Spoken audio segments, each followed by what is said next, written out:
Good morning. നമ്മൾ ഈ ചാനലിൽ തന്നെ ലീഗൽ ആസ്പെക്ട്സ് ഓഫ് ബിസിനസ് അതിൻ്റെ ഒരു 1-2 ടോപ്പിക്സ് കവർ ചെയ്തിരുന്നു. അപ്പോൾ ലൈക്ക് ഡോക്ട്രൈൻ ഓഫ് അൾട്രാവേഴ്സ് നല്ല റെസ്പോൺസ് ആയിരുന്നു. പക്ഷേ അതെല്ലാം കുറച്ച് അഡ്വാൻസ് ടോപ്പിക്കായിരുന്നു. അപ്പോൾ ഞാൻ വിചാരിച്ചു we can start with some basics അല്ലേ, വളരെ ബേസിക് ലീഗൽ ആസ്പെക്ട്സ് അല്ലെങ്കിൽ ബിസിനസ് ലോയിൻ്റെ തുടക്കം എവിടെ നിന്നായിരിക്കും? കോൺട്രാക്റ്റിൽ നിന്നായിരിക്കുമല്ലോ. അപ്പോൾ അതിൻ്റെ ഒരു ചെറിയായിട്ടൊരു ഡെഫിനിഷൻ അതാണ് ഇന്ന് നമ്മൾ ഈ ചെറിയ വീഡിയോയിൽ കവർ ചെയ്യാൻ പോകുന്നത്. Definition of contract as you can see. Okay, ചെറിയൊരു പാരഗ്രാഫാണ്. A contract is an agreement made between 2 or more parties which the law will enforce.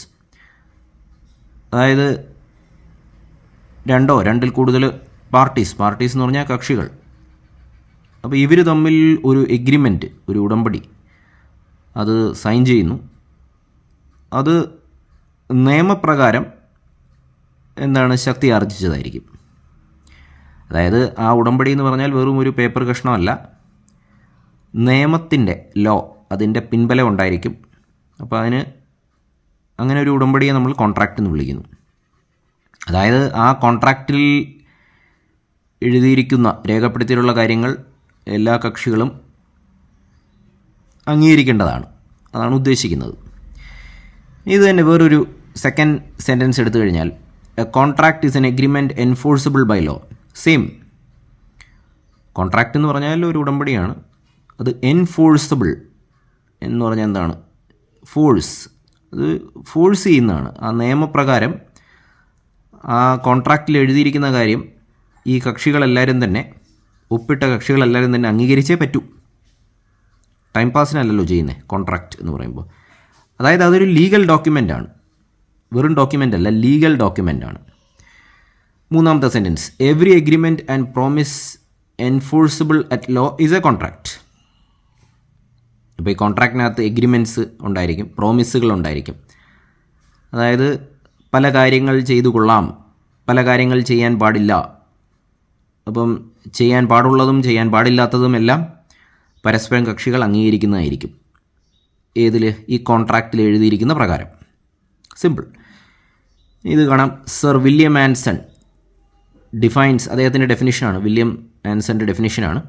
Sir William Anson defines a contract as a legally binding agreement between 2 or more persons by which rights are acquired by one or more to act or to forbearances on the part of others. അപ്പോൾ അത് ഇച്ചിരി കടുകട്ടിയായിട്ട് തോന്നുമെങ്കിൽ simple തന്നെയാണ്. നമ്മൾ ആദ്യം പറഞ്ഞ ആ കാര്യങ്ങൾ തന്നെയാണ് വീണ്ടും റിപ്പീറ്റ് ചെയ്യുന്നത്. ഇതൊരു ലീഗലി ബൈൻഡിങ് ആണ്. അതായത് നിയമത്തിൻ്റെ പിൻബലം ഉണ്ട് ആ എഗ്രിമെൻറ്റിൽ, കോൺട്രാക്റ്റിൽ എഴുതിയിരിക്കുന്ന എഗ്രിമെൻറ്റിൽ. ഇപ്പോൾ 2-2 കൂടുതൽ കക്ഷികളോ അത് ഒപ്പിടുമല്ലോ. അപ്പോൾ ഇത് പ്രകാരം അവർക്ക് ചില അവകാശങ്ങളൊക്കെ കിട്ടും, rights which are acquired by 1 or more. ഈ അവകാശങ്ങൾ പ്രകാരം എന്തൊക്കെ ചെയ്യാൻ പാടുണ്ട്, ആക്ഷൻസ് എന്തൊക്കെ, ഫോർബിയറൻസസ് എന്തൊക്കെ ചെയ്യാൻ പാടില്ല, അതൊക്കെ അവർക്ക് കൃത്യമായിട്ടുള്ള ധാരണ കിട്ടും. ഓക്കെ, ഈ മറ്റൊരു definition, according to Salmond a contract is an agreement creating and defining obligations between parties. അതായത് അഗൈൻ ഇതൊരു ഉടമ്പടിയാണ്. അപ്പോൾ ഈ ഓരോ ഇതിനകത്ത് ഉൾപ്പെട്ടിട്ടുള്ള ഓരോ കക്ഷികളും അവർക്കൊരു പരസ്പരം ചില ഉത്തരവാദിത്വവും കാര്യങ്ങളുമൊക്കെ ഉണ്ട്. ഏത്? ഈ കോൺട്രാക്ട് പ്രകാരം. അവർ വെറുതെ ഉണ്ടാക്കുന്നതല്ല, ഈ കോൺട്രാക്റ്റിൽ രേഖപ്പെടുത്തിയിട്ടുള്ള ചില ഉത്തരവാദിത്വങ്ങളുണ്ട്. പരസ്പരമായിട്ട് പരസ്പര ധാരണകൾ ഉണ്ടായിരിക്കണം. അത് ഏത് വില കൊടുത്തും ഫോളോ ചെയ്യണം. അല്ലെങ്കിൽ പിന്നെ അത് ചെയ്യാൻ കഴിയില്ലെങ്കിൽ കോൺട്രാക്റ്റിൽ ഒപ്പിടരുത്. കോൺട്രാക്റ്റിൽ ഒപ്പിട്ട് കഴിഞ്ഞാൽ പിന്നെ അത് ചെയ്തേ പറ്റത്തുള്ളൂ. കാരണം അത് ലീഗലി ബൈൻഡിങ് ആണ്, നിയമത്തിൻ്റെ പിൻബലമുണ്ട്, എൻഫോഴ്സിബിൾ ബൈ ലോ ആണ്.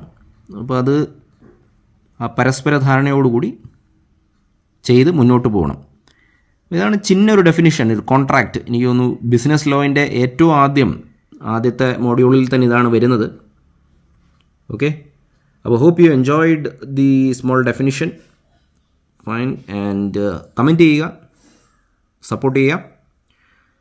And that's all guys. We'll see you in the next video, okay?